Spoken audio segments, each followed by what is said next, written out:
Mic check. One more. How y'all feeling tonight? Y'all feeling good? Y'all don't sound like y'all feeling good. Y'all feeling good? Make some noise for me and my co-host, man, Mr. Right on Cue Live. Yo. Hey, look, I can't see shit because the spotlights is on, so look, but I do know people said everybody find a seat, act like y'all know each other. Did you cut it off early? Because I was kind of winning the baby picture battle. Nah, as y'all see, Q had a mustache since he was 9, so. Some of them pictures, y'all didn't know how old he was because he was wearing suit jackets. He was actually a toddler. Looked amazing, though, every time. Look good. Shout out to Lena, yeah. Hey, real quick, before we get started, I want to give a shout out to my sponsors. Yep, shout out to y'all. Y'all paid for this whole event. Everybody sitting in these seats. Y'all the sponsor. Shout out to y'all. Shout out to y'all. Appreciate y'all. Y'all put together a nice event with y'all money that y'all gave. Damn, man. Before we get started, I had a fucking day. Where's the DJ? Hey, Wavery, where you at, bro? Man, we paid him. I guess I saw him walking the door. I was confused, but that's your man. Damn, I had a day, man. So I don't know if they told you I missed my flight. I ain't gonna lie to y'all. The podcast almost ended today. Like on the anniversary, I year. I felt it. I ain't gonna like. I never seen Q really mad. Today that nigga was mad. The nigga hung up on me.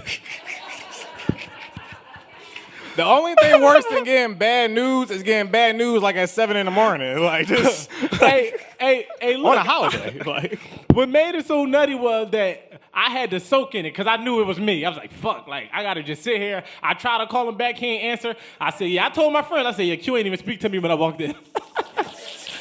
He is his mother's child. Hey, look, I know y'all see me walking around with security. You're probably like, why the fuck he got all them guards? So it's 2 people in here that has been abusing me and Q since we was kids, right? That's fair. And they about 5'4", 5'5", 5'1". Right. And I'm like, I think they're gonna be there. I want to make sure that we good. So, definitely gonna be here. Big shout out to our moms though. They sitting right there. Everybody. Big shout out to the moms, man. It's still on site. Security. I don't know if you got enough guys. So keep your eyes on them. Keep your one right there in the pink. Keep your eyes on her, and then my mom's somewhere over there. Yeah. All right, man. Let's talk, man. We here. The 1 year anniversary, man. How you feeling? I'm feeling good, man. I can't lie. I ain't never been as happy to see you ever in my life when you walk through these doors. Yo, I ain't never been so happy to see you, my guy. So, hey, man, when you told me what time my flight land, I didn't even know my time my flight. He said, yeah, I'm looking at it right now. And it said you're going to land at 7:58, so we should be good. I'm like, how the fuck did you figure that out? Yeah, absolutely, yes. Yeah, but no, man, so I take accountability. First of all, I want to give a shout out to my team, man, for putting it together, man. Round of applause for my team for holding it down. Let me just say something to y'all real quick. Like, that's why having a team is so important because, like, they literally showed up like rock stars today. Like, this literally was a situation where I fucked up. Like, I dropped the ball, like flat out. Like, I missed my flight. It's on me, nobody else. And y'all wouldn't even have known, right? Because they held that shit together so much, so good, put the order together, did everything that the show still went smoothly. You know what I mean? For us to be able to get up here and do this. So another round of applause for my team, man. Big shout out to them. You know what I'm saying? Absolutely. Yeah, it's worth my money now, for sure. Get my money's worth. But yeah, man, so we here, you know what I'm saying? Just to give y'all a brief backstory, I didn't know this nigga a year ago. I knew the nigga a year ago. All right, cool, I appreciate it. Yeah. But all in all, though, all jokes aside, man, like, when we ran into each other in the gym, or whatever the case may be, he was in there pump faking like he was doing pull-ups, but he wasn't really doing shit. And I asked him about his podcast, because he had a podcast. He had, like 200-plus episodes in? Yes, sir. And I'm like, yeah. So Appreciate that. I had did Q podcast a few times, and I'm like, yo, like, what's going on? Like, you know what I mean? You ain't see somebody, I ain't seen them in years. I'm like, yo, what's up with the podcast? Oh, yeah, you know, man, I quit. I'm a dad now. I got a job. I'm like. Lifestyle lifing? Yeah, like shit start happening. So I'm like, this is a true story. All jokes aside, I said, yo, you really need to get back to that. I'm like, certain people got it. Like, you know what I mean? You one of the people that you got it. Like, you know what I'm saying? Like, that's not something that I think you should give up on. And then he was like, yeah, you know, I was thinking about it, but you know, with the pandemic, this, that, and the third, I'm like, no, bro, you need to get back to it. I leave the gym. I'm on my way to the movies with my girlfriend at the time. I look at my phone. I got a 4-page letter from this nigga. I'm like, True story. This is none of this is a lie. So she looking at me like, who sent you that long-ass message? I'm like, it's a nigga. You missed the Cleon joke, but this is literally the Cleon joke over again. No, I'm like, it's a nigga. Like, you know what I'm saying? She like, She's like, all right, so I'm reading it. So he pitched to me. He like, yo, I know you was talking about doing a podcast. What'd you think about us doing it together? I'm in my head like, absolutely not. I don't want no more co-hosts, no more. As y'all can see, I did a lot of shit. Like, if you watch the video, a lot of that shit that we had to pivot from was because people tend to have given up or whatever. But you know what I mean? So you was on the show 3 times, and every time it was like, it was a new thing. Yeah, for sure. Every interview, I definitely was doing something different. So when he pitched it to me, I wasn't really open to the concept. But I was like, man, let me just go sit down with him. Let me just see. And we sat down at Uncle Bobby's Cafe in Germantown. And we was talking, and I still was apprehensive. But, you know, we was like, yo, we're going to film on this day. We're going to do X, Y, and Z. And we showed up to set that day. And, like, I mean, here we are. The rest is history. We got one of the fastest growing podcasts in the world. You see what I'm saying? So Universe. The universe. And then the other funny part about that story was when you looked at the 4-page letter, you scrolled up slightly. It was like, oh, he wrote it. This is the second time doing this. It was that funny? Like, it was all right. Security? Yeah, like. I've been waiting to do that all night. But you know, 4 years prior, I kind of pitched a similar idea, actually involving Rec Philly, which 100%. was a fun fact, yeah. So I commend you for your persistence, because if I would have sent a 4-page letter the first time and then another one, you know, like you wanted this shit to happen. But you know me, I've grown, because I didn't remember it. If I would have remembered it, yeah, fuck you forever. I was Q got a fuck you forever list. Like, yeah. So he the king of petty, man. You do one thing to this boy. Like, I know I was on the fuck you forever list today, 100%. Like, I knew. I was already putting in a petition. Like, damn, how the fuck I'm gonna get up that list? Y'all know I be coming up with ideas, solutions. I had nothing. I'm like, fuck. Like, but to pivot real quick, you know how I will give you. You know, if you watch the podcast, you follow the podcast, one of the things that come up a lot is grace. Yeah, 100%. And I give you credit for like echoing that theme and point home a lot, whatever. You even made me reflect on it a lot more. And you know, part of that grace I would give you, just in me knowing you, is that in the midst of all this going on, because I'm a king of planning and scheduling and compartmentalizing, I ain't never seen somebody compartmentalize as much as you've done in this recent time, where there's live podcasts and he elected himself to plan my bachelor party trip in last minute, and I haven't spoke to. We've had hour conversations about all type of shit, and he don't break ever. He don't bring it up. He don't talk about it. I don't even know who really going. I'm not sure if the trip's still happening. It's handled. He might miss that flight too. I really have no idea. Oh no, I'm sleeping at the airport the night before from now on. I learned my lesson. The fact that you was able to do that very, you know, in ease and stride in the midst of all this, you know, that was the slight grace I gave you tonight in the podcast. I appreciate it. It's good to see the therapy is working. He think he fully unpacked and healed, so we've been putting him through. I am since an episode amount 1. of therapy. Episode 1.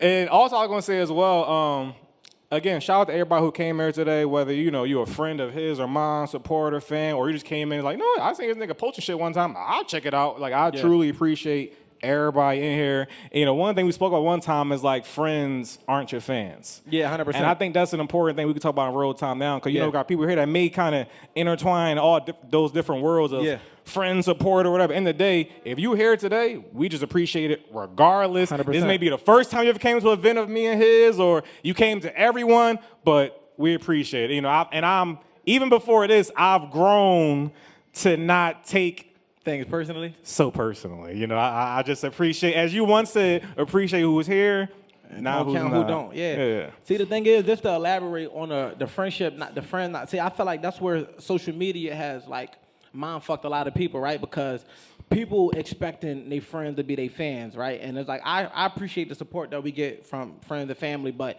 I don't expect them to be to the day, by the minute, up to date on what the fuck I got going on. Motherfuckers are living their real lives. Like, when niggas walk out of here, niggas got kids, niggas got wives, women got husbands. So it's like, to think that when we was children, everybody could be invested in the same thing. But with all of our lives kind of like helping us pivot and we grow in the development, I don't expect my friends to know. Like, it'd be so funny to me. They don't see the shit until somebody posted, then they say, like, yo, you seen such and such threw you up?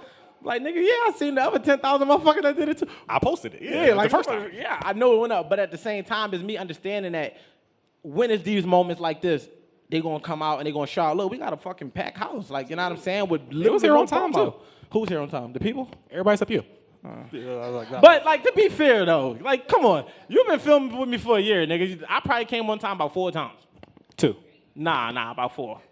3. So I'm still operating on rapper time, y'all. Y'all gotta understand, like, I'm getting better. Like, this is what because one thing y'all know. You are getting better. With our podcast, one thing we focus on is getting 1% better. So yes, sir. So for me, I know for a fact, like, the shortcomings that I had with time management was one of them. Oh, I got way better since last year. Now, for sure, I'm 0-2 this month. The very first meeting is facts. Like, no, let me get some smut up. Like, this is why that 7 a.m. call this morning had me just like, no, fuck everything, because this just happened 3 weeks ago when we was recorded, and he on record on the episode was like, no, Q, like, I done learned an expensive ass lesson. I get it now. Like, I ain't never gonna happen again. My mom was right. I'm gonna get to the airport. Said my mom was right. 8 hours early, like she taught me. Because our generation, all our moms said, get to the airport 18 hours early, because that's how it's supposed to go with her. You're like, no, she was right. I thought she was lying this whole time, but she was right. I'm gonna do it, Q. And nigga literally didn't do it. Like, literally the very next flight, he did not follow his mom's directions, and I'm just confused. What made it so nutty was this nigga gonna ask me while I'm sitting here going through it. He like, you was late, wasn't you? Nigga, I don't want to fucking answer that right now. What the fuck is we talking about? But let's get into it, man. What you got for me today, man? We here. So I feel like putting you in the hot seat for the show, because I feel like you kind of deserve it for like the bullshit today. Let's do it. Yeah. So recently you said something, and quote, you was like, women have one job, to not have a nut-ass baby dad. I did say that. That was me. I said that. You did. You said that. You said that. I did. So I just want to. I'm a feminist. You want me to elaborate? I'm a feminist, so I just want you to kind of, I'm defending my sisters here. So like, I want you to like. He is a feminist. I'm a feminist, like, so I kind of want to see where you was trying to take the culture with it, like. No, so in a nutshell, when I say that, I'm saying like. I also spoke about what men one job was, but he didn't quote that. But when I said women, I don't remember that part. I don't even. But when I said women got one job, because you gotta understand, right? It's like a woman could pretty much bounce back from anything, right? But once she tether herself to a problematic man, that affects every aspect of her life. So it's like she could get away from, like, men, like a lot of men are like, I'm not really dating a woman with kids, right? A lot of men don't want to really deal with that. But in most of the times, it's more so the baggage that come with it. And if you add a problematic baby father to that, you know what I'm saying? Now you put yourself in a predicament to where, though, you got to find a man that's going to accept you, your kid, in this situation. So I said they got that one job where it's like, all right, I ain't expecting you to have super foresight. I ain't expecting, like, I know y'all got intuition, but I ain't expecting your discernment to be fucking Hulk Hogan strong. But the fact of the matter is, to have a baby by a motherfucker that's problematic. It took a lot of time. Yeah. So, when I say they got the one job, it's like, if you want to, I'm not saying you X yourself out of the market, you know what I mean? Because people grow, people change. But if you could avoid it by any means, it definitely strengthens your opportunity and your chances of being able to easily connect with somebody. For sure. And to piggyback off that, I think one time we actually had a conversation off mic. I don't think we actually did it on the camera for the episode. But, Pause. Fair. But, I love repurposing conversations. And, I was having a conversation with my mom, and we was talking about... Oh, shit. And we was talking about the idea of men paying... So we was talking about different scenarios where a man was paying all of the bills. And then he was having a conversation because, hey, we married now, whatever, paying all the bills, whatever. So about, like, the deed, because, he moved into the crib. Because you spoke before saying you never moved to a girl crib. She got to move with you type shit. Get something from scratch. So these men, in these scenarios, moved into their house, paying all of the bills.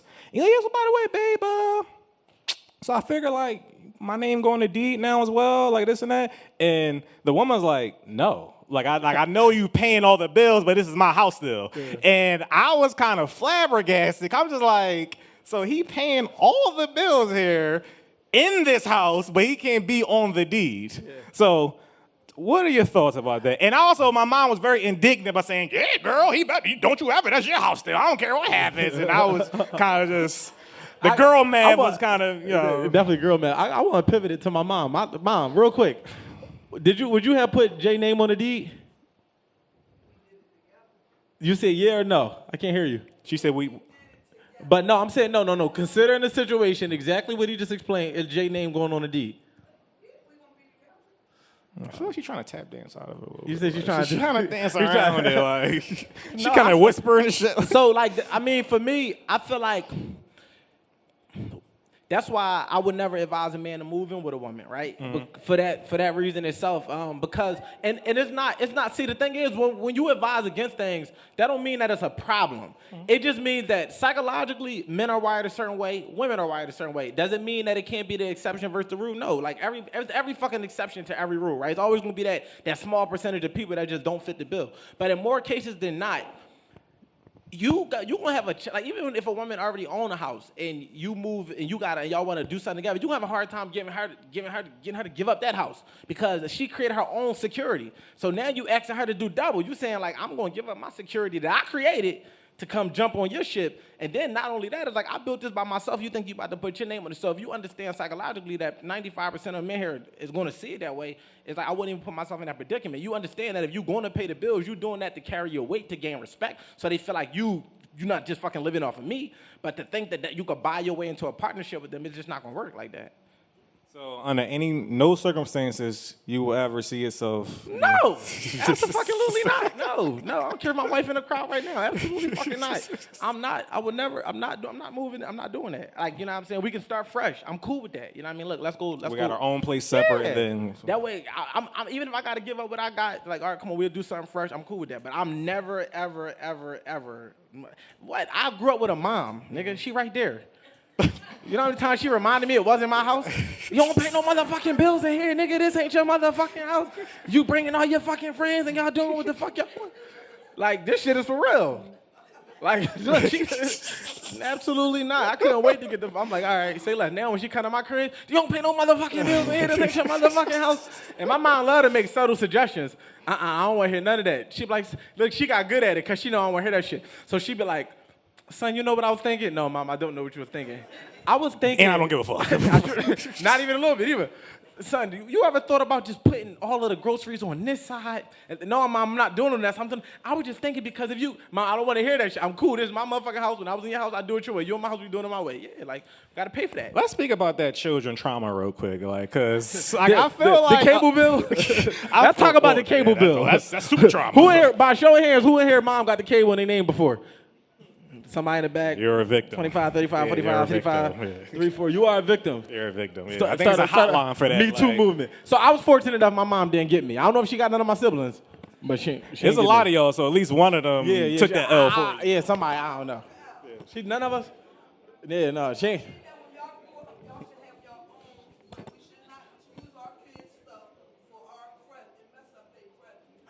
Loretta said she gonna defend herself. You got her fucked up. You got her messed up. Oh, she's still going. It's her show.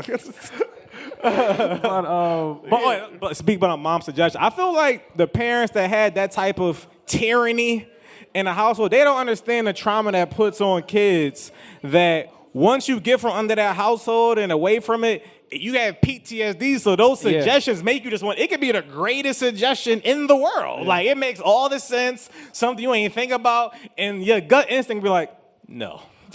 Don't care, push back, because it's trauma. Absolutely not. No, but I think so. Like, one of the things I always say, man, especially for the men, man, we gotta be accustomed to. You gotta cut the umbilical cord, right?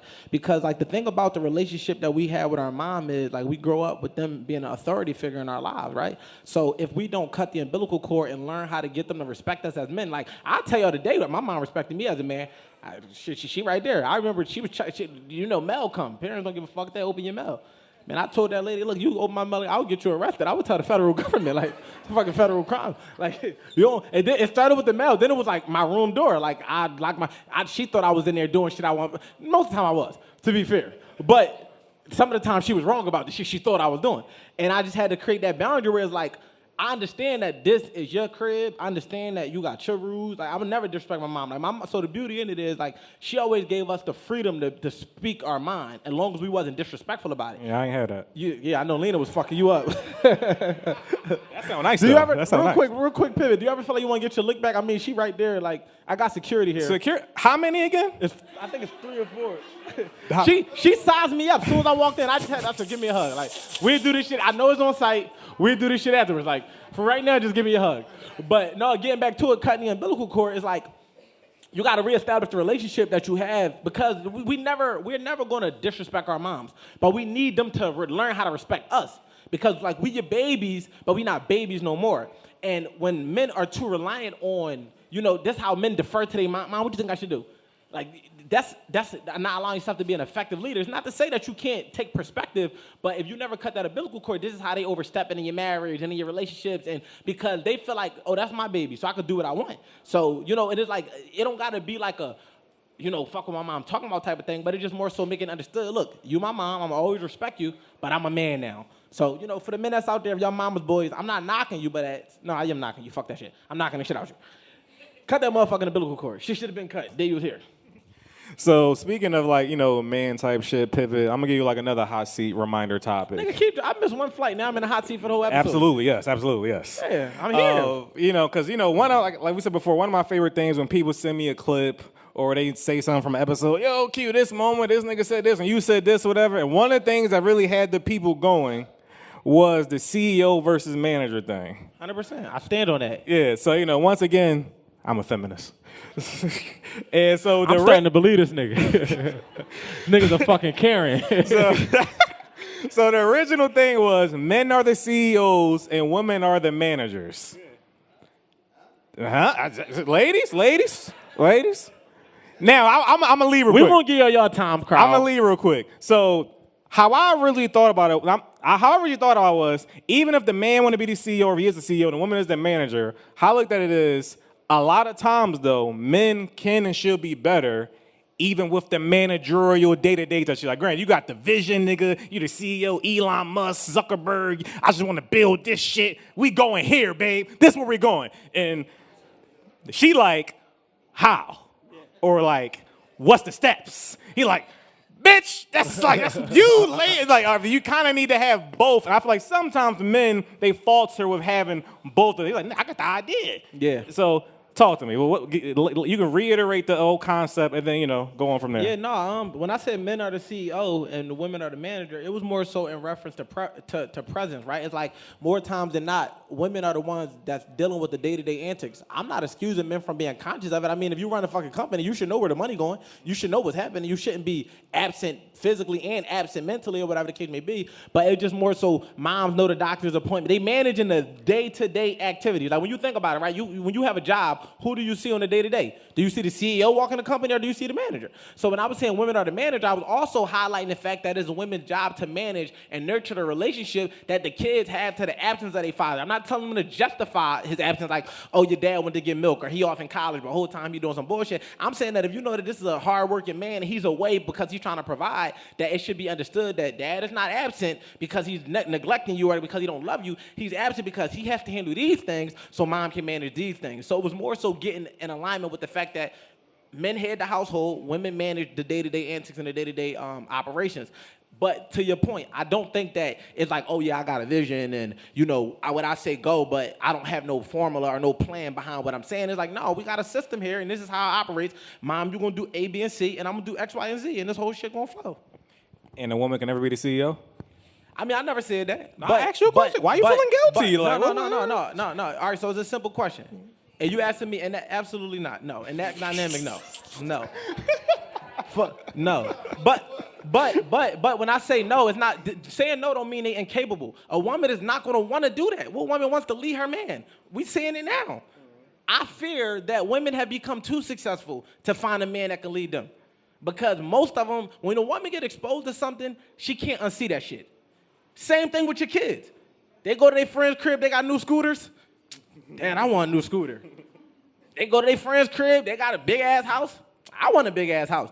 It's not a problem to get motivated, but the fact of the matter is when they start to get themselves that and they start to say, well, I'm here. Like, you gotta meet me here, right? And it's like, that's not just, now you meet a man that's financially here, but he lack on personal development because he never had to do that part. So it's like, yeah, I see that. Like, all right, you want to run your own company, you're going to be a CEO, that's fine, but you don't want a man to be the manager. That don't mean that the woman can't earn the money and a man manage the day-to-day, but it's just like he still has to be a leader in some capacity for her to submit to him, for her to be able to follow him. This ain't me excusing y'all non-submissive ass motherfucker that might be in the audience today, but I'm just saying, like, the facts are the facts. Okay, gotcha. Another conversation I had recently, no smut towards you. You're having too many fucking conversations. Yeah, no, how many fucking, all I do is repurpose conversations. Nigga just, what the fuck this nigga just talking about? Matter of fact, real quick though, How many? Smut? Yeah, I got to. It's my turn. All right, My turn to smut this nigga. So, like, how many people here got a job? If you can have a business too, but y'all work? Anybody work? All right, cool. Y'all check ever been late? Hours ever got fucked up on the check and all that? Yeah, you. All right, yeah, nigga, you got personal experiences. HR, everybody. My company? Clap it up for HR, everybody. It's HR. My checks ain't never been late. No, but it'd be funny because when you think HR, you think of a white person, glasses. You don't expect to be this nigga. The amount of fucking petty shit this nigga do at HR, he fired a woman on her birthday via a text message. On her day off. On her day off, because she took the birthday off. True story. This nigga lacks empathy like a motherfucker. True story. I have no pushback. However, we ain't gonna talk about the people I done saved and gave them raises and all type of shit. I mean, one thing for sure, we hired this nigga for HR. He giving out raises. We like, oh, Q, you work for us, nigga. You don't work. You don't work. It's a balance. You don't work for that side, nigga. Don't you be giving out bonuses, motherfucker. It's a balance. Because you giving them a higher salary, nigga. We gonna have to bring yours down. I thought you were giving me a smut up to 4 jobs in 1 year. I could divide that. 100%. Now, another thing, Q is unstable, everybody. So, it's just true. He's been in between jobs. Nigga, we done celebrated 4 jobs in the last 9 months. I'm tired of celebrating, nigga. Like, I threw the bachelor party because I'm like, if this nigga this is it, nigga. You better stay in this fucking marriage. I don't want to hear nothing, motherfucker. I'm going to put my time and energy into it so I can hold you accountable. So now we here. So my man on his 4th job, but at least he's on his first fiance. Yes, first and last. He got first some and type last. of stability. First and last. This nigga actually getting married on Thursday. Getting married. Yeah. Appreciate that. So fun fact, right? The first day we did the first episode, I said, Q, you think I can speak at the wedding? He was like, no. I'm like, what you mean no? He like, no. So I'm like, damn, I can't speak at the wedding. He like, well, for one, we ain't even having a wedding. But for 2, no. So I'm like, all right, cool. A year later, here we are. Not only, I don't need to speak at the wedding. Like, I don't care. I played the bachelor party, so I feel like I did better. Like, This is how you win. Yeah. You got it. And even though I appointed myself, it didn't matter. You got to do what you got to do sometimes to get your foot in the door. Yeah, because I was not going to have it. I was not going to have it. Yeah, you got to do what you got to do. It's like, Yeah. you about to get married. I be looking for reasons to do shit like this. Nigga, like, me and none of my friends got no fucking wives. Like, I've been waiting for one of these niggas so I can throw a bachelor And this party. is crazy. This is why. I jumped at the opportunity. Just to add some context. Again, shout out to Ricky. Where Ricky at?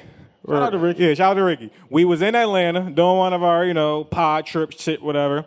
And Ricky was like, yo, so what's up? And for anybody know, I'm not having a wedding. We just doing, courthouse type shit, whatever. And then having honeymoon type vibes. So Ricky's like, yo, Q, like, what's up with the bachelor party? And that fast, it just like in my mind. Because I done planned everything except that. And it none of my friends ever even brought it up. And I was just Who lied? No, Joe. Key always wants fucking credit for shit she like, all right. You brought it up 2 weeks ago. Hey, real quick though, before, I'm sorry. This shit make me feel like we had a motherfucking like baby shower or something. All my people on this side, all your people on that side. Is this the way, my nigga? The fucking in-laws and shit. Mom's definitely separated. They ain't saying shit to each other the whole time. But so because we wasn't having a traditional wedding, it just slipped my mind, and I don't like rush shit. So when Ricky said it, I was like, I feel like a nut, but it's too last minute. I don't got time. I said, have no fear. And I mentioned the Wolf, and he said, oh, don't worry about it. Like, I'm not even asking you. I'm like, no, but I was just asking what you thought about it. He said, no, I'm not asking you no more. It's done. It's getting planned today. It's already getting sent out. I'm like, so. I'll give your friend group some credit, too. Shout out to the friend group. Shout out to his friend group. Now, this is not to slight my friend group. I got an amazing group It of is to slight your friends. friend group. Nah. It is to slight your friend group. But what I will say is, these niggas sent their money on time. Shout out to my niggas. Yeah. Shout out to his friends, man. Yeah, shout out to my niggas. I don't know how these niggas act yet around. Like, I don't know how they act yet, so I got to see before I give them too much credit. Yeah, that's fair. But for now, they good on the money side. That's fair, fair. The money side, these niggas is good. Yeah, also, another thing, so recently... Before I forget, man, I wanted to promote something, man.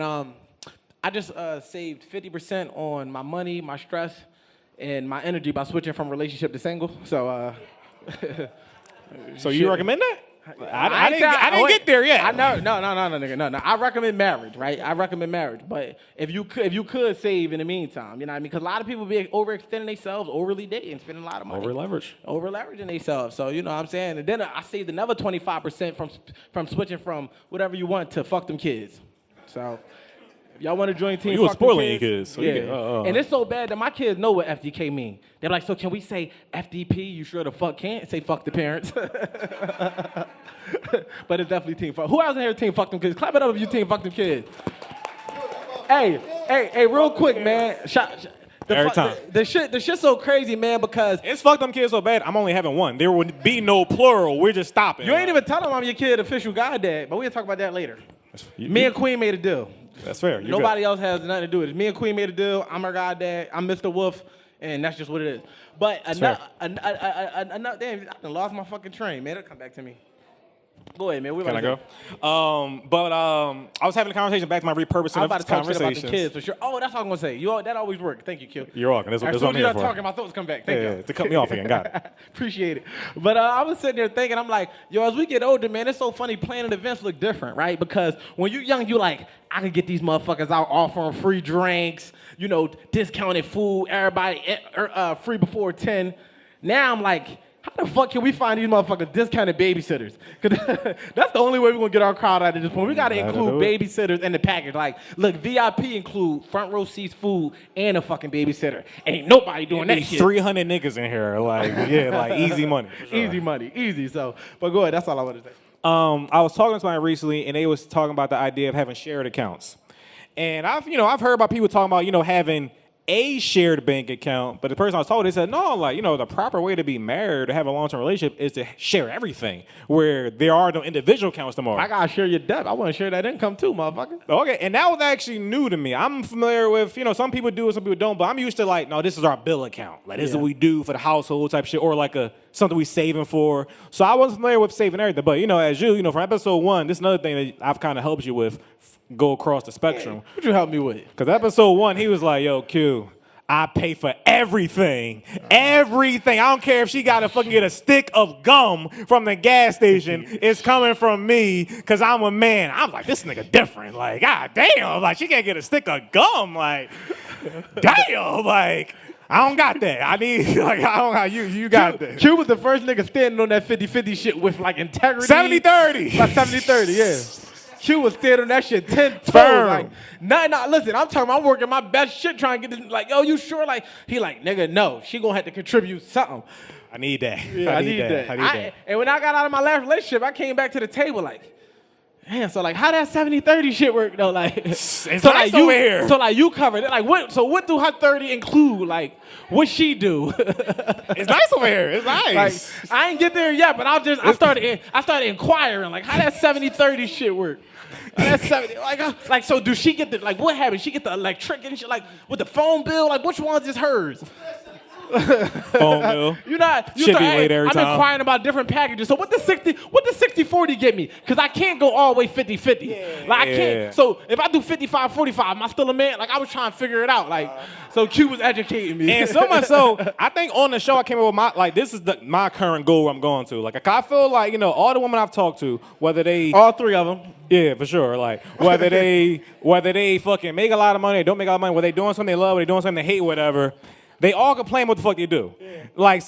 Every nigga I know, whether they hate the job or love the job, they kind of just do the fucking job. And the women is kind of why? Oh, God, this and that type shit. So I'm like, oh, cool, I get it now. Regardless of how much you make, they just don't want to work. Yeah, 100%. But this is the key. You can't go back to Wolf spectrum where it's she don't do nothing. She can't even afford a stick of gum.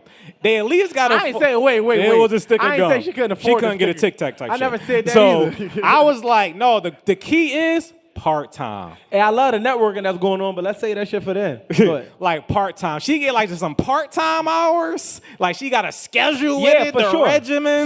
So let me just pay that 20-30. Good money. So let me add insight though. So I feel like, and we got company. We ain't even tell. We got company. The people that's watching on the camera don't know. We got company. But I truly feel like after doing my studies, women legitimately just want flexible responsibilities. For sure. So they want to help when they feel like it. Absolutely. They got to feel like that shit. I put up this month because I feel like it.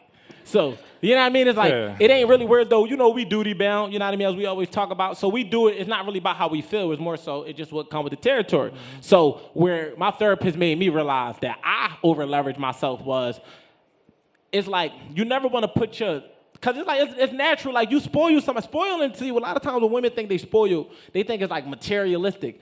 No, when you allowed to be in fucking La La Land and Lulu Land, you fucking spoiled. If you could turn your fucking brain off, cause a woman can have a PhD, and I promise you, excuse my language when I say this, her man has said, "What the fuck is this bitch doing?" At least 50 times. Absolutely. That day. So when you put them in, and it's so funny too, man. Just to kind, I know I'm pivoting all over the place because there's so many points I want to make. But it's like when you really put them in safety mode, they literally turn their brain off. It's like a kid existing with their fucking parents. They not on defense, so they not really thinking about duties and all this other shit. They just thinking about existing. And I feel like for me, I was so determined in that season to prove to myself. It wasn't really, honestly, like any woman that was sat in that chair would have got the same treatment because it was personal for me. That I felt like I did over leverage myself because it went from like, all right, now once you become expected to handle it, you take care of it, then it do get to those moments if shit do, you hit a rough patch. Of course, people, they'll help when they want to. You know what I'm saying? So, it's like one of the things where, yeah, they that 70-30, that's the starting plan. Sweet spot. Yeah. But no, I'm still gonna do 100. I respect it. I respect it. It's just because I watch. Listen, my mom's sitting right there, man. Y'all can clap. Y'all want to clap? Yeah, I give it up for you, man. Yeah, I appreciate it. Look, my mom. I watch my mom work 9 to 12-hour shifts my whole life. She really couldn't attend the football games, the basketball games. So I was determined. I'm still determined that my woman won't have to work. Wanting to. Doing it for part-time for your little gifts and shit you want to buy and dumb money you want to spend and I'm just not investing in all day and tomorrow. But from a responsibility standpoint, I'm not putting myself in a predicament to not be able to handle it. That don't mean don't fucking help. If you see me carrying 6-7 grocery bags, I got it. I'm not prideful, but it's just I'm motivated behind the fact that I want my kids, even my kids, because I got kids that's not won't be with the woman I'm married. I want them to be able to have a fucking mother figure around. I don't never want it to be where it's like, you don't feel like cooking because you worked 40 hours, 50 hours. Right. I don't want to hear that shit. Any job you did because you wanted to. So don't let that job affect this job. Get this shit done. No excuses. Fair. On that note, I figure it's time, you a 2-time author. Yeah, it's my book anniversary, too. For Cheating, Not Cheating, and The Art of Accountability. Both of my books. And again, shout out y'all again for coming on Easter Sunday. Part of the reason why we had it today. Won't he do it? Won't he do it? He got here on time. But yeah, part of the reason why we had it today. That was God. It's our anniversary month. And we was trying to figure out the weekend, I ain't get no gift or nothing, nigga. What type of fucking anniversary is this? I was like, damn. Like, I was at least going to bring you flowers. I was just late. I had to give. I threw that shit in the trash with, nigga. This shit definitely was over for sure this morning. I knew it. I said, yeah, that's like, I felt like a nigga that fucked up. I'm gonna be honest, like nigga, you know how you fuck up with your chick and you like, damn, I ain't calling, he is a feminist, but I'm not calling Q a chick. But I'm just sitting there like, I took myself to brunch this morning to try to like cope with the fact that I fucked up. I'm like, damn, this shit was me this time. Like, I can't say nothing. Like, it's me. Like, I'm the issue. Like, real quick too, and the thing why I don't fuck with this nigga is he gotta, which I respect, but not in these moments. He gotta talk himself through it to decompress and talk it out. So at 7 a.m. he telling me this terrible news. He's like, yeah, but because it was this. I'm like, nigga, I'm just going back to sleep. I got to just decompress, get my thoughts together. Yeah, it wasn't time to talk it through. But real quick, I was talking about back to you being 2-time author. Shout out to you. That's part of the reason why we had it this day, even on Easter Sunday, because your 2 books came out today. But I thought it'd be a great time to talk about my book. That, the 4-step process? 3-step process. And, we can kind of because we get like a percentage of the room. Yeah, let's do it. So the book that I had, 3-step process to be the greatest girlfriend/wife of all time in the universe was you need to be cooking 3 times every week, bare minimum. Every day. You still agree with this? 3 times a week? 3 times a week. 3 times a week, solid. Bare minimum. That means some weeks is 7, some weeks is 5, 4, but at least bare minimum on average throughout the sample size is 3 times a week. And let's say your girl is doing that. Let's say she a cooker. I think Tabitha Brown be cooking. Whoever it is would be cooking. Like, she a cook. What? Psh, that ain't shit, nigga. My nigga get fed every fucking day type shit with her. All right, say less, queen. I got you. How much are you sucking dick? Because the dick sucking minimum, and not just like get it hard and then get on top. No, like full blown. Yeah, full blown. The greatest shit you ever did that night, anniversary, birthday, that time. Bare minimum, and not saying, oh, I'm a sucker that you ain't. No, this is just about me right now. Just you service me. Yeah. Nothing else exists out of this moment. Bare minimum, that display, twice a week. That's the bare minimum, twice a week. And some girl might say, nah, you stand by? Or you say, no, she needs 4 times. No, this is your book. I'm not. I'm All right, cool. listening to the It's a bestseller. Yeah. Bestseller. We promoting the content right but now. let's say she like, I'm an eater. Like, that ain't, what nigga? What, my nigga? What? Cooking? That ain't nothing. All I do is cook and suck dick. That's all she do. Like, step 3 is the but golden then the ticket. step 3 kind of get 90% out the paint right there. Hold, before you tell them step 3, I need everybody in the audience to say, what's step 3, Q? 1, 2, 3. Step 3 is how much do you shut the fuck up? Because more 9 times out of 10, you don't shut the fuck up enough at all. So whatever They said that's step 1. Step 1. That's fair. We're going backwards. That's fair. He good. But whatever the percentage is, cut it in half, and then that's wifey 40 years You of saying marriage. instant proposal. Instant. Like So first look, that's date the type 3. shit. So that's the 3 steps to getting proposed to? If you get those 3 steps, and now again, this is the key though. Let's say, now again, most women gonna lie. But let's say she's actually telling the truth. Yeah. I'll do all 3 of these things. If that nigga still ain't doing what he's supposed to do, whatever, he's a psychopath. That's a future Netflix.com. Like, you need to get rid of this nigga ASAP. He's a fucking serial killer. Get the fuck away from Queen. Because I'm a feminist. Yeah. He don't deserve you. Yeah.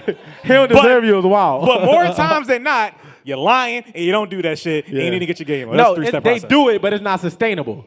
It's not on average. It's when they feel like it. Exactly. Flexible responsibility. So it's funny, right? Because they was laughing when I said women want flexible responsibility, right? But so ladies, do y'all agree that y'all want flexible responsibilities? Respect. Yeah. They take a look at them. Yeah, they like. Do y'all agree y'all take accountability? Lying ass motherfuckers. I did that. See, the first one was a ploy to get them to see they was lying. You know what I'm saying? The first one was the truth. The second one was a lie.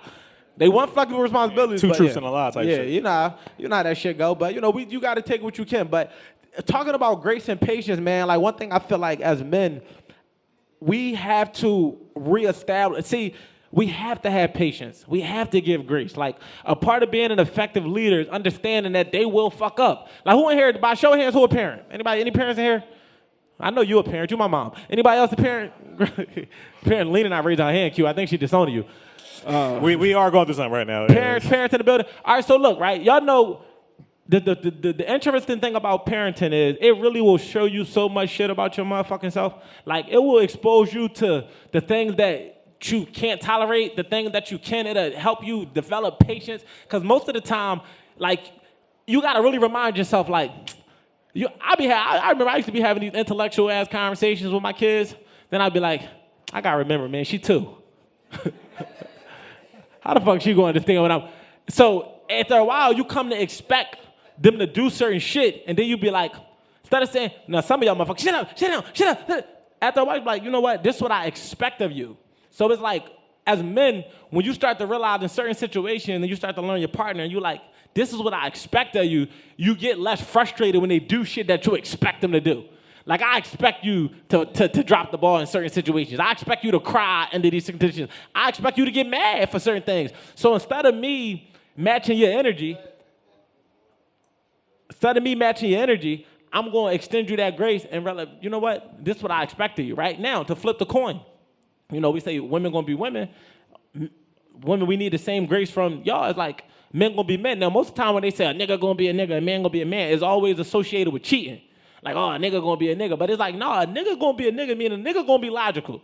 And sometimes you're gonna bring that nigga a problem and you're gonna be like, yeah, because the girl at my job was on some shit. And he gonna be like, well, what did you do? It don't matter what the fuck I did. The bitch was wrong. Take her fucking side. Why you defending her? You know the bitch? It's like, a nigga gonna be a nigga, a man gonna be a man. So just kind of like studying the person you dating, dealing with, married to, and understanding that whatever that look like, right? Because yeah, men and women have a nature, but you will learn the individual nature of the person you're dealing with over time. You start to be able to extend that grace and have that patience because certain things become predictable. You're like, all right, that's what I expect you to do. Do that mean that it's like something that can't be changed? No, but does it mean that you got to tolerate it forever? No, we all should have a boundary and a threshold to where it's like, you know what? That's where I draw the fucking line. But in a regular day-to-day, it's like, I expect you to do that. Like it'd be so fun. Not that this is a good reputation, but I feel like somewhere deep down in Q subconscious, he'd be expecting me to be late. Except today. That's fair. But I also expect I don't know what the fuck I expect out of this nigga. I expect Q to be Q. And Q be Q every day. I give you that. One thing that I respect about this motherfucker is this nigga is Q Monday through Sunday. Like, to his mom, to his daughter. I would be calling CPS on this nigga a couple times. Don't be talking to my fucking goddaughter like that. Queen, what the fuck is you doing, Queen? Take your pad and go the fuck over there. But it's consistent. So when you start to notice consistencies in the people, that's where you can extend the grace. Like, you know what? I believe in failing forward, right? I don't want you to make the fucking same mistake twice, right? Like, I don't want to be discussing the same shit over and over. But if you fucked up over here this day, and then it's like, all right, you did a little bit better, but you fucked up. All right, we seeing improvement. Then that mean drag your feet? No, it just mean that I'm seeing that you gradually getting better at what it is. Like, y'all can extend me grace because you could truly say that I've been getting better with time management. It ain't like this shit is a problem. It's like, no, this nigga had a problem and now it's getting better. So when we look at our partners, we got to extend them the same grace. We give our friends grace. We give our parents grace. We give fucking jobs grace. But when it comes to our partners, everybody want to act like they so motherfucking fucking stiff. Want to be a fucking stiffer. Want to be at 10-2 all day. No, man, like if this is a person you going to build with a motherfucker and understanding when building there's going to be challenges and figure out how y'all can overcome the challenges together because marriages don't start when you say I do and most people just stop there. No, that meant for it start when you say I do. It don't stop there. It don't stop at the altar. It start there. That's when the actual marriage starts. Everything leading up to that is a fucking relationship. But once you, because the thing about tying a knot, and I haven't got to that point yet, but the goal is never to untie the knot, right? So I got a lot of married friends. Literally, I believe in preparing yourself for the things you want. You one of my friends that's about to be married. I get around a lot of friends that's married. I study the men. I'm watching how the women serve it. Why? Because I'm preparing myself for for what I'm actually going for. And it's funny because one of my good friends in the back, man, he taught me something. His name Rolo. He actually a minister. Rolo, raise your hand. Where you at, Rolo? Him and his wife in the back. Big shout out to the McCoys. Give a round of applause for them, everybody. My guy, he turned his whole life around same way I did. But he said, bro, we was talking about serving. He was like, bro, you got to be the tail before you could be the head. And that was profound to me because it made me realize, like, in every area, like, and I do it naturally, but when somebody put words to it, now I'm able to identify, like, before I want to step into a certain role, I need to see how that fucking role operates. And that's why I always say you got to start the game how you want it to end. I be encouraging women. I say, look, you don't become a wife the day you put the fucking dress on and get the ring. You got to become a wife leading up to that. Like, everything I've been doing is preparing me. Even my last relationship, I did what I did the way I did it because I was operating like I wanted to get married. Mm-hmm. You follow what I'm saying? So, you got to start the game how you want the game to go. Before we get out of here, I wanted to, like I said, I had my previous show. We got to answer this. My guy walked up to me. He balled this shit up. He said, bro, I came here to get this question answered. And I don't want to have to see the nigga after the show. So ask me that fucking question. How? And we going to let y'all. Man, we paying. Look, Rock, man. We going to know. I said, we got to open this floor up. I know we supposed to be out here by a certain time, but we got money now. So just send Q the invoice, and he going to take care of that shit. I was sending it to Ricky. Fucking true story. Ask me the question. All right. Fuck it. Fuck it. We tearing holes in the we budget. going, cause I got topics then. Fuck it. Come on. Okay, we only got one. You only can celebrate 1 year, one time. Exactly. So fuck it. All right. So first question Tell we got my from guy, Will to just invoice us. From the crowd, how can you identify a narcissist woman? Can they ever be fixed, and how? Shout out to the crowd participation. They don't exist? That's how y'all identify the narcissist right there. All the ones that just said it don't exist. That's the narcissist section. You just made that up. What? And just so we all clear, they Q family members too. You got me. All the ones to my left that said they don't exist, they was Q invitations. Was that Key? So, yo, man, I'm so burnt out on that motherfucking word, man. I feel like that shit's so oversaturated. I feel like I'm not a proponent of studying narcissism, right? But when I started to kind of realize the whole philosophy behind it, it's easy to be able to identify it in anybody because nothing is ever their fault. Right. So like that's like the key indicator. Like we're not talking about when we say women don't take accountability. That's fine because to a certain degree, their world don't exist in that realm. Like we grew up being held accountable down to the point where it's like, if you got a little sister, what your parents say? Make sure your little sister cool. Something happened to your little brother. Like, yo, so it's like, it's not to say they ain't have responsibilities and that it wasn't that type of structure, but most of the time it's like, let's shield them from certain aspects of the world because we want to protect them. So it's a certain level of accountability that just don't exist. I don't knock it. But the narcissism of it is when it's like, not only is it not my fault, but I'm going to find a way to make it your fault. And it's always got to be about them, right? They say like it's like an over hyperbolized sense of self-importance, but it's really at a thing where it's like the whole world has to revolve around them, and if it don't, then nigga, you the problem. So to be able to identify that, like I think everybody subtly can to display those type of tendencies, but like I'm talking about, it's the kid's fault, it's the job fault, it's your fault, it's the motherfucking next door neighbor fault. And then they want everybody's world to revolve around them. Like, those are some of the key things that I've noticed just kind of studying it. So if you kind of see those tendencies, nigga, walk away. So run. it can't be fixed? Fuck no. Because it's so understanding this, awareness is the first step to fixing any fucking problem. If you're not even aware that some shit is wrong, like most people know that a building could be on fire, but they don't realize that they started the motherfucking fire. They're like, y'all smell that? It's smoky. Bitch, you did it. Nigga, it was you. What the fuck what you thought was gonna happen when you fucking lit the match? I watched you pour the gasoline. No, but if you wasn't smoking in here, wouldn't that, why the fuck is you putting gasoline in the crib? Like, If the gasoline wasn't here in the first place. you follow what I'm saying? So, no, because somebody would have to be conscious of that. But if they're conscious of it, then that's when it could be fixed. And that's in my second book, The Art of Accountability. That's what the 3 steps to taking accountability is. The first step is awareness. You know what I mean? Being able to, you gotta first become aware, and then you gotta acknowledge. All right, cool, I'm aware, damn, it's fucking fire. Then you acknowledge, oh shit, I'm the one that started the fire. Then you accept it, fuck, I did that, let me fix that. So without them 3 steps, it's like, no, that shit would never be changed. If you don't see them becoming, if they can't even tell you what they did wrong, yo, damn, so my favorite question to ask a motherfucker is, so what you think you could have did better in the situation? I mean, why we gotta talk about me? Narc. And I feel that's a big part of just our conversations, our brand, our platform, whatever, is like we speak about the pillars, you know, that we trying to grow, that we are growing with the school community and the platform itself and the videos with, of course, relationships, parenting shit, finances, because we know we trying to get money. Yeah. And We ain't trying. Yeah, more money. Yeah. We are getting more money. Yeah. What's that? What's that thing I'm missing? Like before I get to personal development, something else. Personal development, financial literacy, relationships, communication. It's not important. But the main thing is personal development. Yeah. And I feel that's a big thing that, you know, a lot of people don't really realize that, you know, because it's important to practice self-mastery. 100%. Like, you don't really got your own shit and your own triggers and demons and problems and mysteries within unpacked and then identified, acknowledge, and figure it out, then how can you truly be better as a person? How can 100%. you get further? How can you make your family better, kids better, if you don't got your own shit unpacked? Yeah. And what's up? No, I'm listening. Oh, and I think another cool thing about the pathway and the journey of personal development is also like reflecting in real time. And I thought we personally went through like that. Bye, Janice and Gene Co. See y'all trying to sneak out the back, wasn't letting y'all get out like that. But, real quick, I'm sorry to cut you off. First of all, we got a lot of fucking love in the building from other podcast platforms. I meant to do this at the beginning. We got TRPE in the building. I don't know if Chad, you still back there, Chad? Big shout out TRPE. We got Motion and Success all the way from New York. Big shout out to Motion and Success. My guys, we got motherfucking Talk Heavy podcast in the building. Y'all still back there, Slice?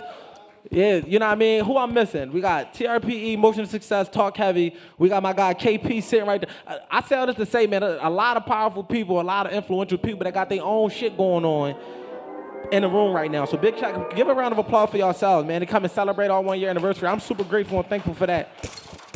And we about to actually open up the floor. Okay. Let's get the audience involved. I want them to be able to get their shit off because that's ultimately what we about to pay for this extra hour for. Gotcha. What's the question? Before we open up the floor though, I just want to relish in this moment, man. We one thing about what I said one of our more recent episodes was everything is relationship based. And we got 3 cards, by the way. Yeah, you can bring him up, Sean. Big shout out to Sean, man. He one of the producers on another big platform, Rich and Unemployed, Finesses Only. You know what I mean? So he came all the way in from Atlanta. So yeah, man, we tapped in. But what I was about to say is, when we talk about personal development, me and Q had to learn how to operate together.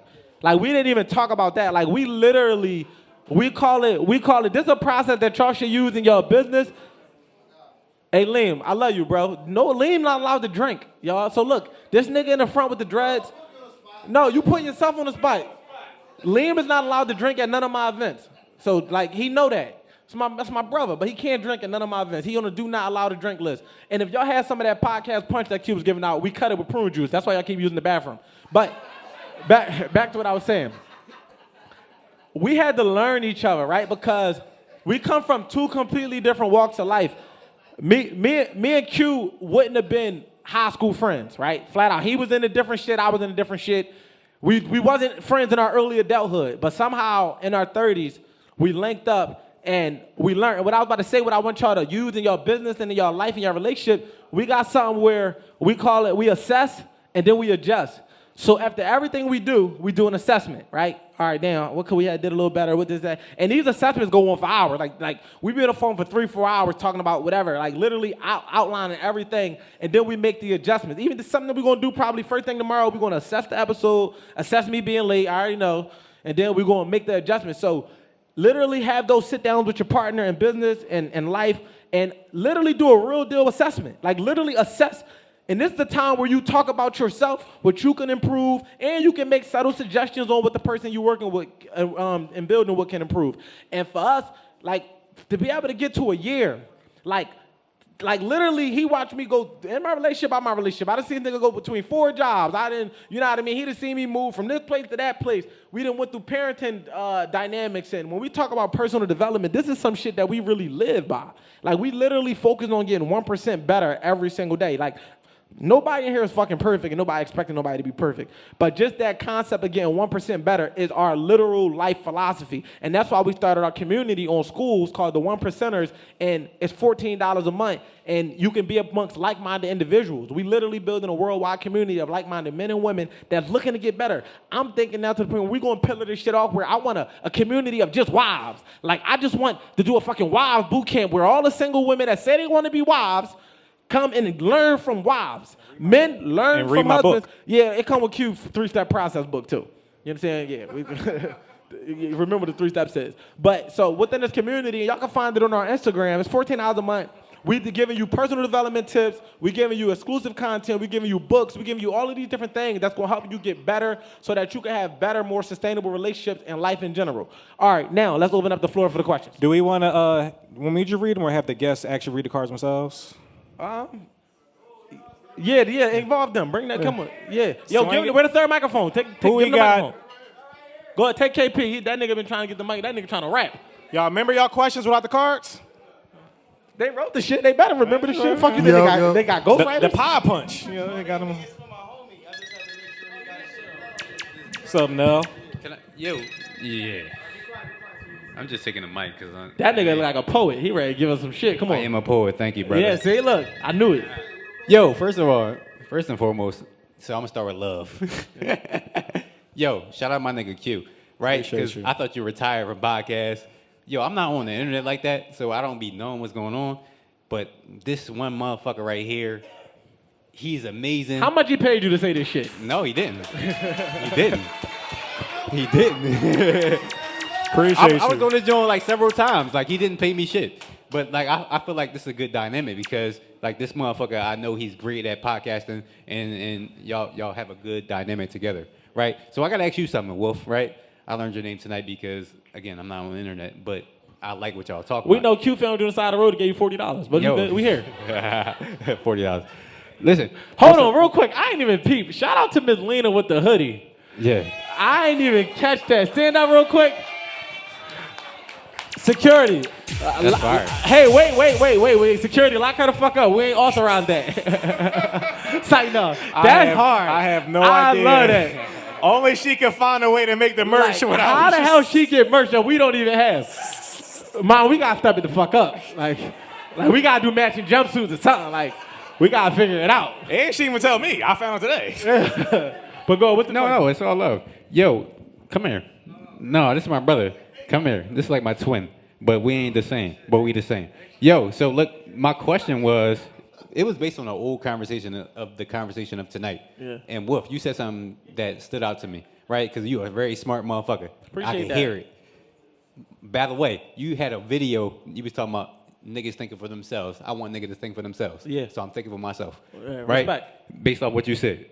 So you said, as yourself, if in a relationship, right, as you, Wolf, with a woman, you telling me. He's a feminist.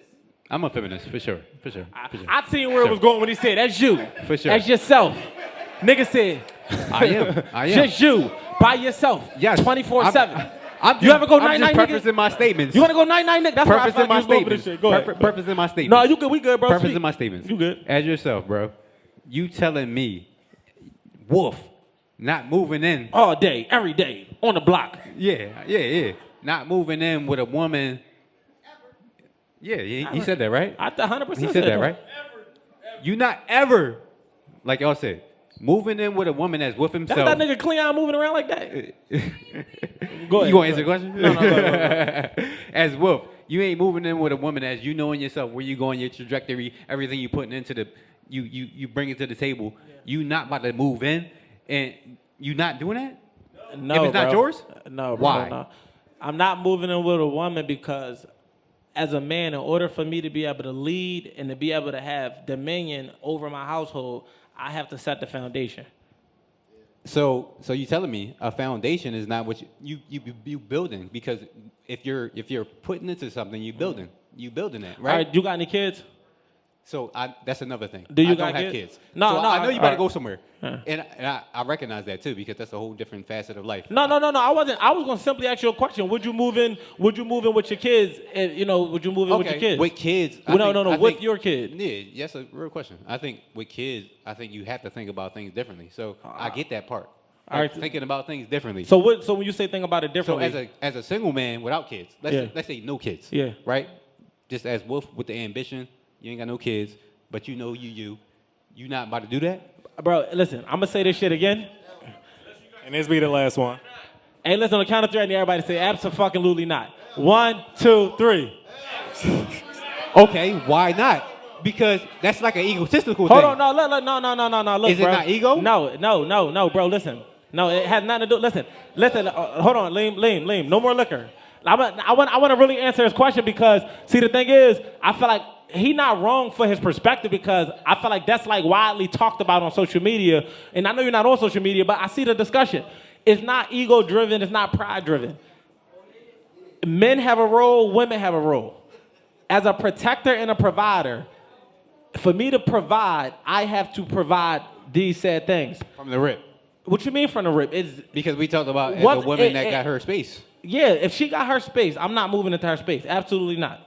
If you're bringing what you bring to the table as the masculine man you are. I'm not moving into her space. It's just not happening.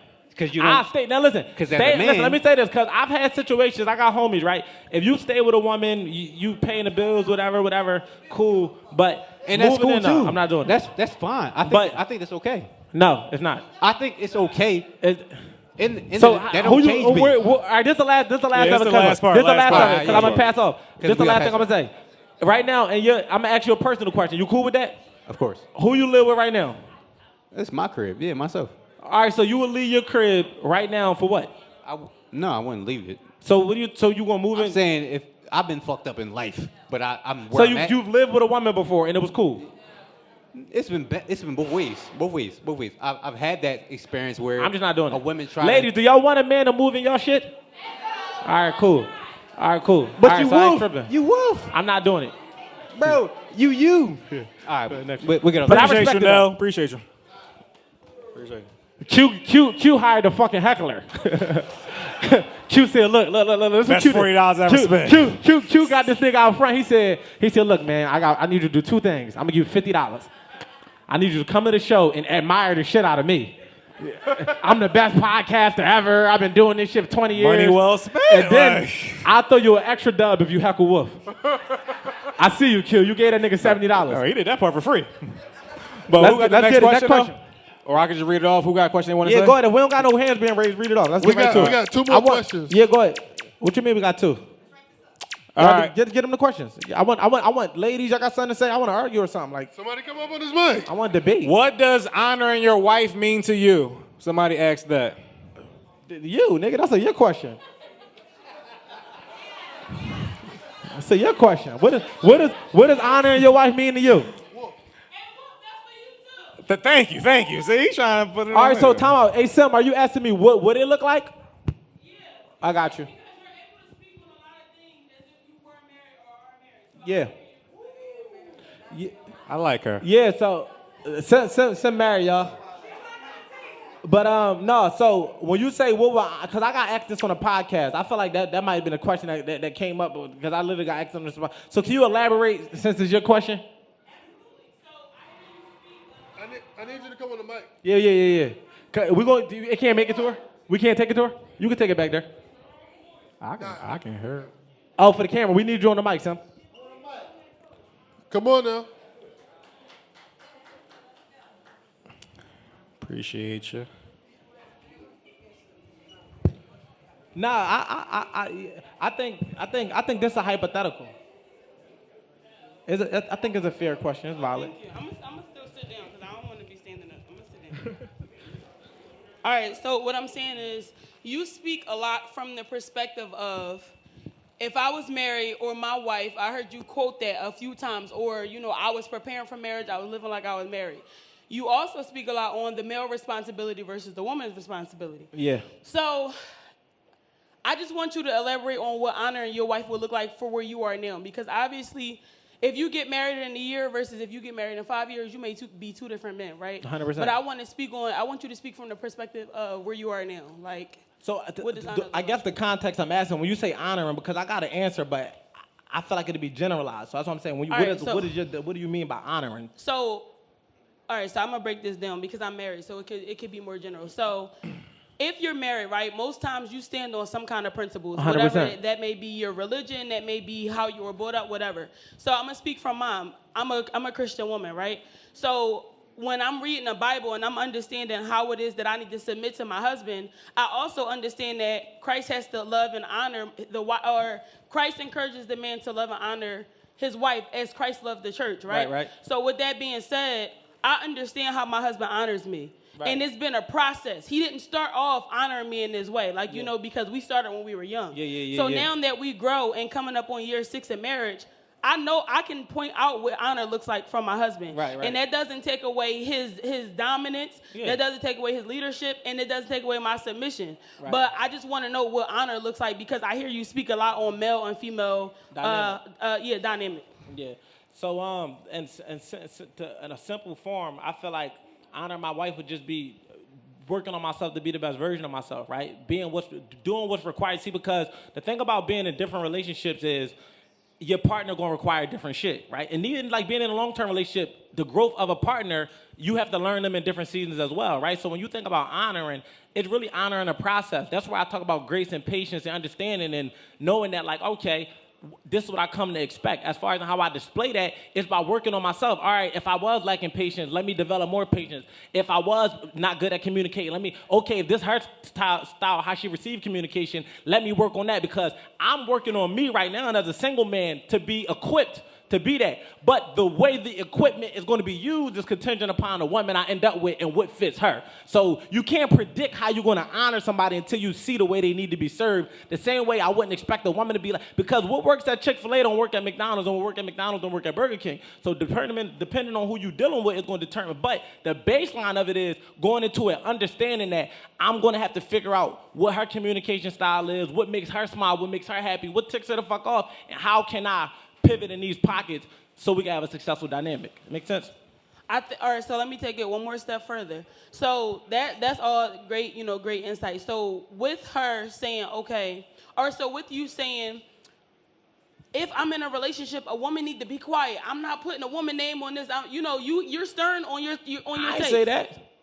You ain't just say she need to something shut up and shut up. That was Q book. Oh, that was cute? You agree? Oh, I do agree, but right. no. When I'm being quoted, I like to be quoted. Look, I'm not challenging. Look, I ain't gonna challenge that. That's how you feel, good. But I'm saying, like, with that being said, you have some women that they know how to be respectful, but they know how to still stand their ground and demand that respect, right? Yeah. So when I say that, it's like, okay, a lot of men feel like if I say something as a leader, you shut up, you don't say nothing. So what does honor? I'm not a chauvinist. I'm not a male chauvinist. See, the thing is, I think that like a lot of the times it's like the thing that I highlight about men is not to diminish or discredit the things that exist about women, but I speak to women, but I speak for men.